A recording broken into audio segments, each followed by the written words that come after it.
tentang hutang nih Bu ya. Hutang yang sekarang memang dilema di masyarakat, terutama masyarakat di pasar lah seperti itu. Karena kata Rasul katanya kalau punya hutang itu nggak bakalan langsung masuk, harus bayar dulu. Oke, itu ada. Cuman terus ada lagi, saya pernah baca di desa apalah, rentenir jangan masuk sini, contohnya seperti betul, itu. Betul, bagus. Nah itu kadang-kadang apakah itu sebagian dari dakwah atau gimana Bu ya?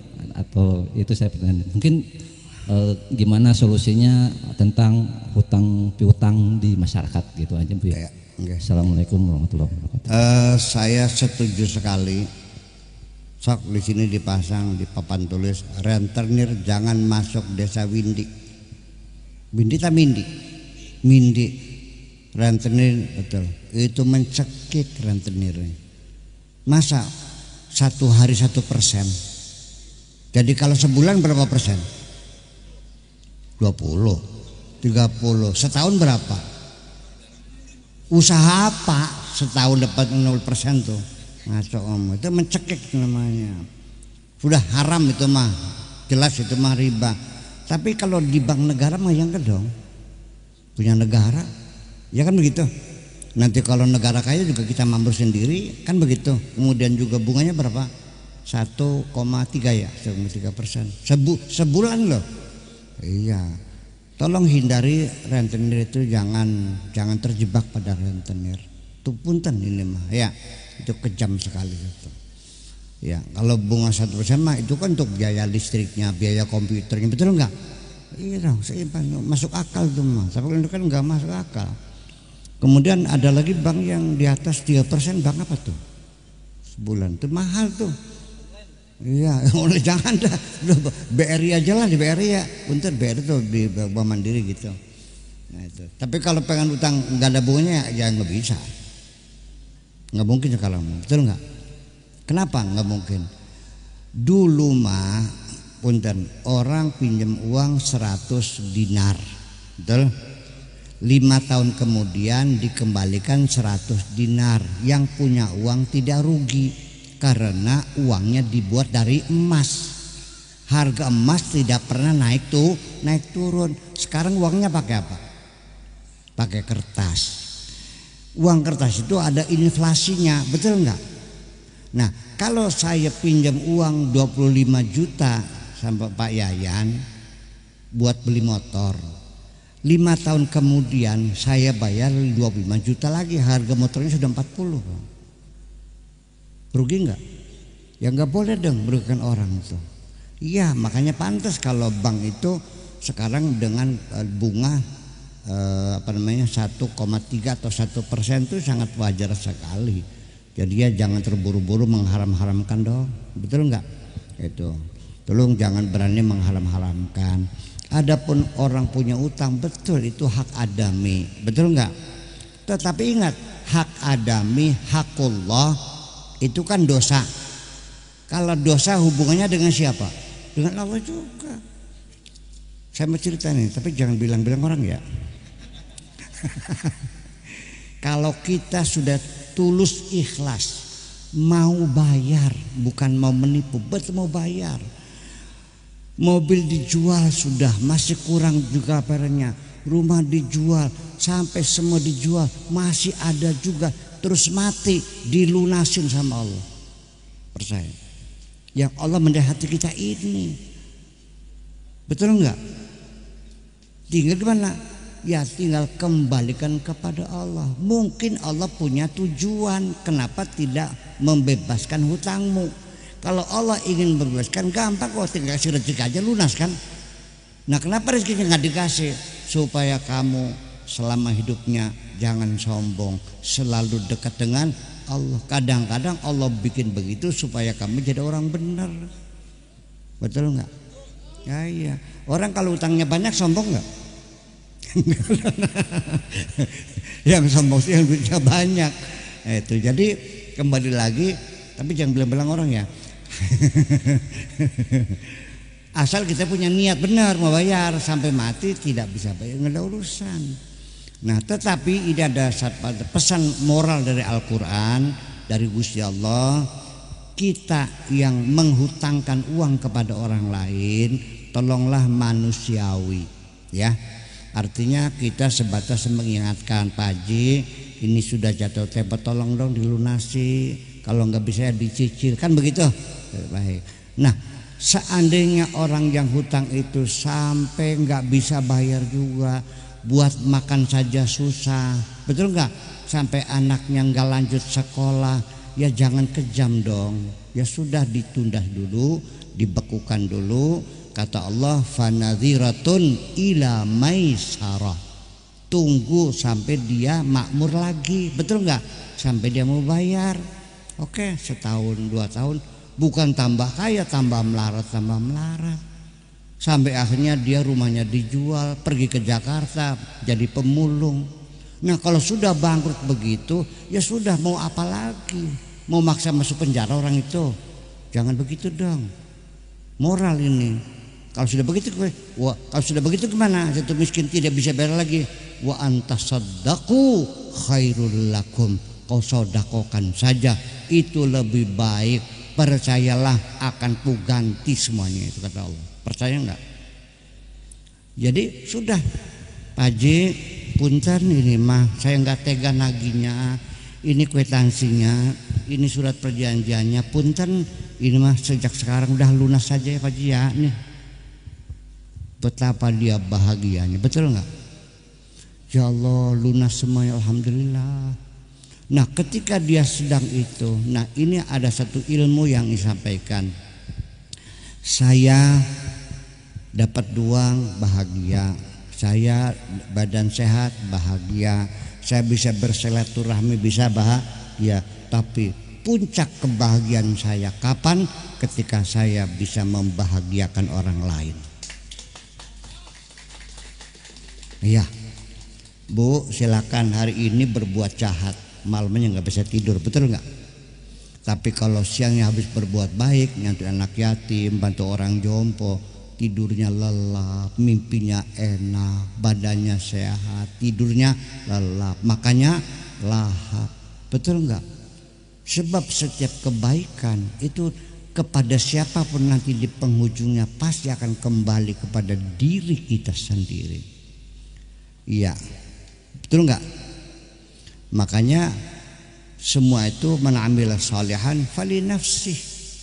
Semua kebaikan akan kembali kepada diri kita sendiri. Jadi sekali lagi, kalau ada orang utang gak bayar-bayar, kalau sudah jatuh miskin, ya udah lunasin aja. Ya sudah, sudah bebas lagi itu aja. Alhamdulillah. Tolong doain saya biar lancar rezekinya ya Pak Haji. Nggih, alhamdulillah. Yuk sekali-kali dibuktikan gitu. Insya Allah banyak yang mendoakan. Oke, satu lagi terakhir. Oh ini Pak. Nggih, mangga. Assalamualaikum warahmatullahi wabarakatuh. Waalaikumsalam. Pak Kiai, saya ingin bertanya tentang masalah hidayah. Upaya apa dan cara apa supaya hidayah itu cepat masuk? Terima kasih. Waalaikumsalam warahmatullahi wabarakatuh. Hidayah itu sudah saya ceritakan, tidak bisa diupayakan. Sekarang kiai doanya mustajabah, betul. Saya setiap hari datang orang minta air, Pak Kiai minta doa buat anak saya, enggak sekolah, kan? Nanti lagi Pak Kiai anak saya ngelawan saja. Pak Kiai anak saya nggak pulang-pulang, doa saya alhamdulillah dikabul orang. Tapi pas anak sendiri nggak berangkat sekolah kok. Betul nggak? Tuh, Kanjeng Nabi dakwahnya sampai ke Mindi, ya kan? Pamannya sendiri baca syahadat saja nggak mau, ya kan? Nah inilah maksudnya hidayah tidak bisa dibayarkan. Innallah yahdi may yasha wa yudhillu may yasha. Allah memberikan hidayah kepada siapa saja yang dikehendakinya. Wa yudhillu may yasha, dan menyesatkan siapapun yang dikehendakinya. Gak ada urusan Wa may yahdihillahu fala mudhillalah. Kalau orang sudah dapat hidayah tidak bisa dipaksa siapapun suruh sesat, nggak bisa. Ya, tetapi wa may yudlilhu fala hadiyalah. Kalau disesatkan tidak akan bisa siapapun memberikan hidayah, mutlak di tangan Allah semuanya. Jadi kalau kita kepengen dapat hidayah oleh Allah, nggak usah mengupayakan macam-macam. Coba usahakan dirimu kira-kira layak mendapat hidayah, karena akan dipilih oleh Allah. Yang dikasih yang pantas dong, betul nggak? Nah itu makanya sekarang ada enggak anaknya kiai jadi bencoleng? Ada. Ada enggak anaknya pelacur jadi kiai? Ada. Ada enggak anaknya kiai jadi kiai? Ada enggak anaknya pelacur jadi pelacur lagi? Ada.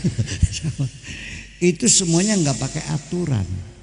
Bahwa hidayah itu Allah yang menentukan.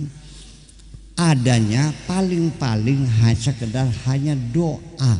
Bisa kita mendoakan sesama, kan begitu. Nabi juga mendoakan Allahumma di qaumi fa innahum la ya'lamun. Allah ya Allah beri hidayah, silakan. Nah, sekarang doa siapa yang paling dikabul? Doa ibu.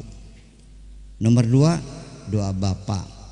Yang ketiga doa anak kepada ibunya, kepada orang tuanya, dan doanya orang-orang solihin yang dekat dengan Allah.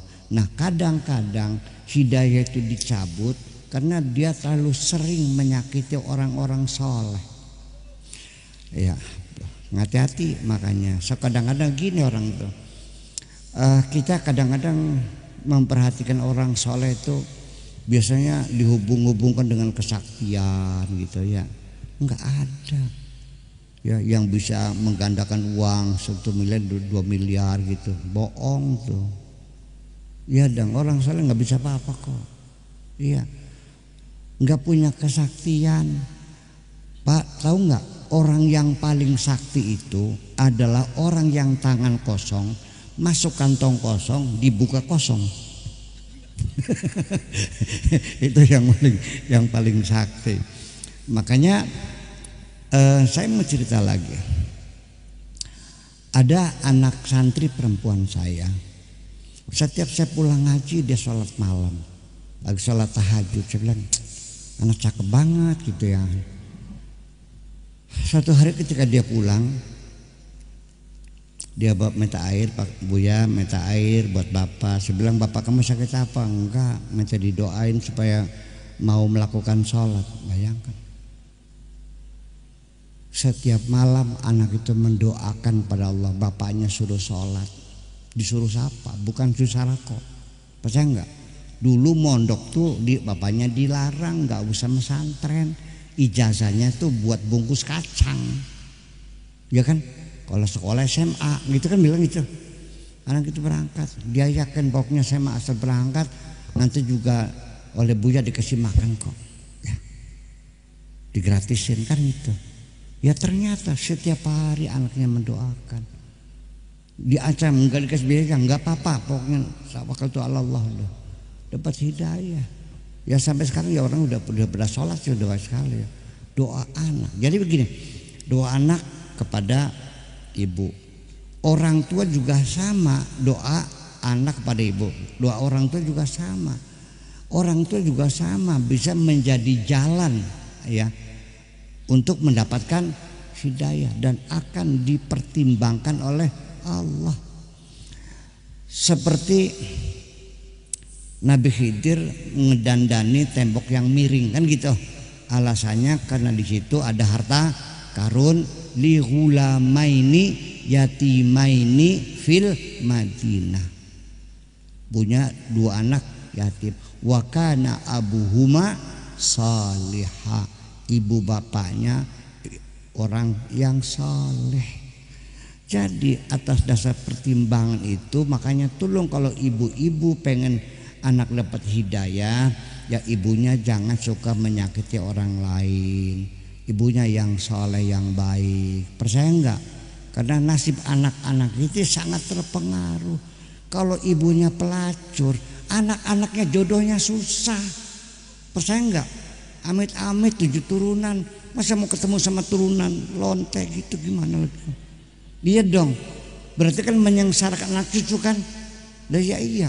Sekarang Pak Rahmat, kalau umpamanya saya dalam keadaan baik sampai mati husnul khotimah ya, doain dong. Amin. Nah, kemudian anak saya main dengan Pak Rahmat, tolong begitu pulang diongkosin nggak?